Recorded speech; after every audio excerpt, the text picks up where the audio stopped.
जहां 3.5 lakh cases report हो रहे हो डेली, और हो सकता है अनरिपोर्टेड भी हो इसके अलावा भी, वहां पर अगर हॉस्पिटल्स प्रेशर ना ले सके तो नेचुरल नहीं है क्या? सैडली नहीं, बिल्कुल। देखिए, बात यह है कि ताहिर साहब, कोरोना जैसी महामारी है या वबा है, पैंडेमिक है, उसके साथ डील करना तो किसी भी मुल्क के लिए आसान नहीं है।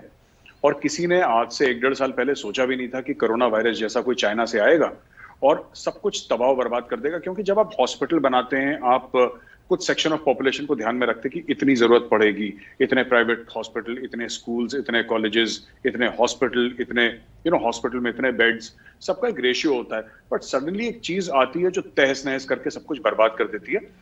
बट मुझे लगता है इसमें कहीं पे एक पॉजिटिव स्टोरी है ताहिर साहब, that India is fighting back, and this is a very important thing. India is fighting back. ये एक आध दिन पहले की बात है, ये अमेरिका से जो जहाज यहाँ पे लैंड हुए थे carrying oxygen, Saudi Arabia, Japan, UAE, Microsoft और गूगल ने भी अनाउंसमेंट करी है। तो जो इंडिया ने वैक्सीन दी थी लोगों को, दुनिया भर में वैक्सीन मैत्री के नाम से जो इंडिया ने एड दी थी या एक्सपोर्ट करा था, I think that goodwill is coming back into India. So that is the positive news. तो क्या चीजें यहाँ पे खराब हैं? यस। क्या यहाँ पे एक इमरजेंसी सिचुएशन है? डेफिनेटली।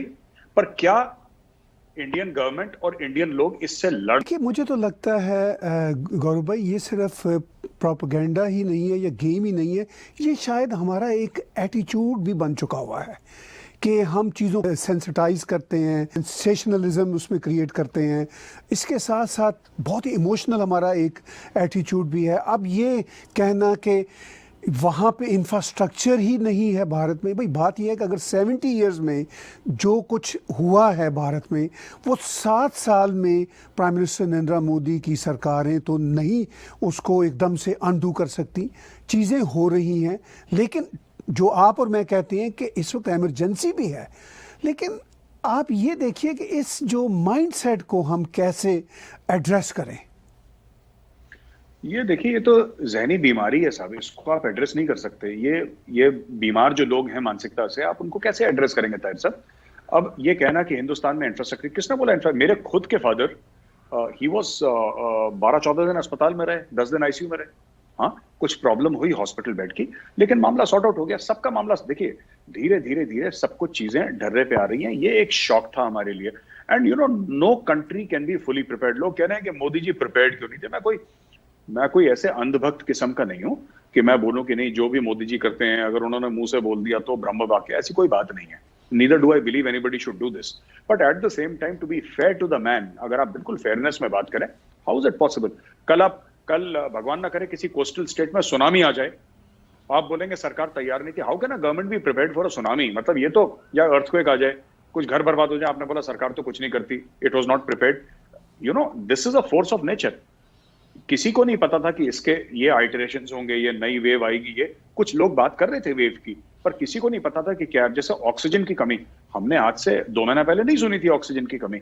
हमें नहीं पता था कि ये, इसका आम आदमी को नहीं पता था इसके बारे में। अब हुआ ना ये। अब नाउ गवर्नमेंट इज प्रिपेयरिंग। अब देखिए, पूरे दुनिया में ऑक्सीजन और ये सब चीजें आ रही हैं, इंडिया में लैंड कर रही हैं even as we speak.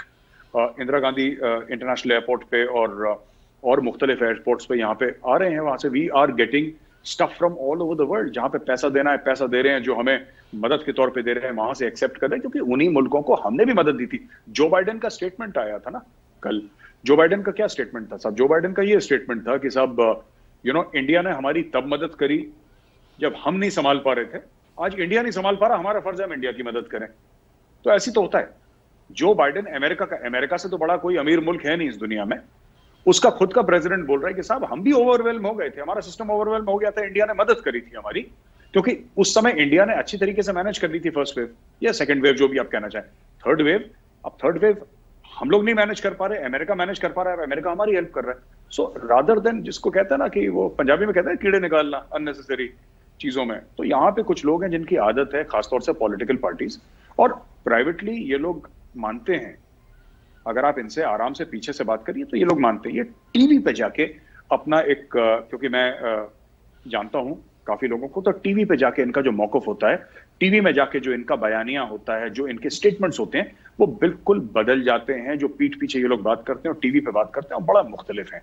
They are very very different. So हाँ, ये मुनाफकत भी है इन लोगों की, हिपोक्रेसी भी है, लेकिन this is how it is. Definitely the situation is serious in India, इसमें कोई डाउट नहीं है। मैं बार बार कह रहा हूँ, सिचुएशन सीरियस है।